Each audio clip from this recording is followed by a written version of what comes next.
Debt history. Who were the first debtors? Throughout human history, debt has never been just an economic tool. It has been a force that shapes society's moral rules, legal norms, religious beliefs, and power relations. This video will explain as a whole where and how debt first emerged, who the first debtors were, the social and legal effects of debt in its complex form today. Hello, I am Shadow.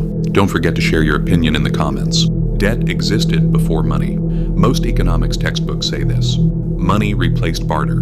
Debt began with money. But anthropologist David Graeber challenges this idea after thousands of years of research. According to Graeber, debt and credit emerged long before money and barter. People exchanged goods or labor with the expectation of receiving something in the future. This was a debt relationship, even though coins did not yet exist. This is the first proof that debt is not merely an economic relationship, but a social system of trust. Mesopotamia.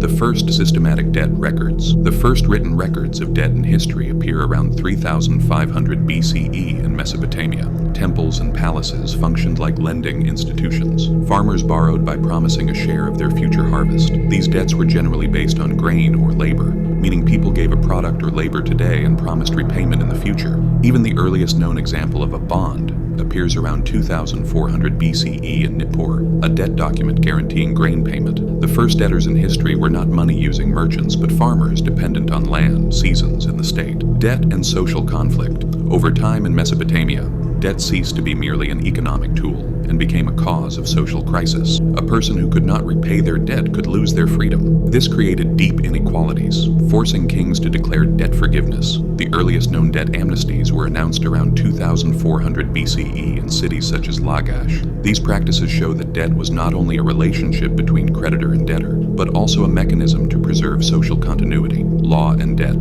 How laws shaped debt. The laws of Babylonian King Hammurabi provided one of the first detailed legal frameworks for debt and interest, how debts should be repaid. Specific interest rates and limits on debt obligations were written into law. On the other hand, some societies introduced debt forgiveness or time-limited debt restrictions. This shows that debt was not just a monetary relationship, but something that shaped a society's moral and legal norms. Debt and religion. Moral foundations. At times, debt-related issues were grounded in religious and moral frameworks. For example, the Bible contains restrictions on lending with interest, revealing the moral dimension of debt. In some religions, interest is strictly forbidden, transforming debt into not just an economic issue, but a moral one. The Axial Age and the rise of money.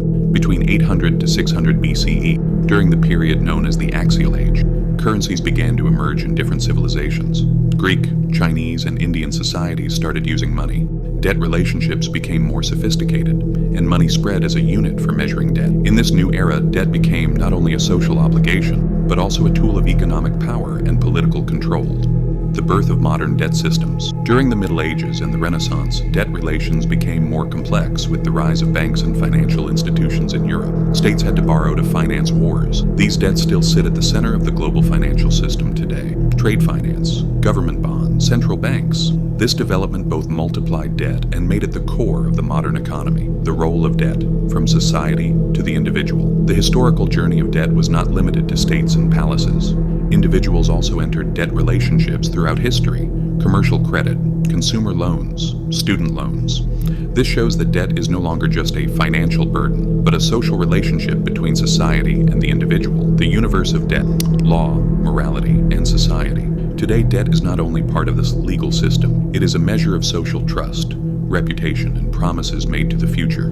The phrase debts must be paid is still perceived today, as in the past, as not only an economic but also a moral obligation. Modern credit scores serve the same function as ancient debt tablets, determining who is trustworthy and who is risky. In the end, what is debt? Throughout history, debt has been a relationship of trust, a tool of social balance, a legal obligation, a moral responsibility, and today it still carries all of these meanings. Debt has gone beyond being merely a monetary relationship. It is the history of humanity's concepts of trust, responsibility, and society. Because the moment debt became a natural part of human relationships, the structure of society itself changed. Debt never ended in history because humanity has never been certain about its future.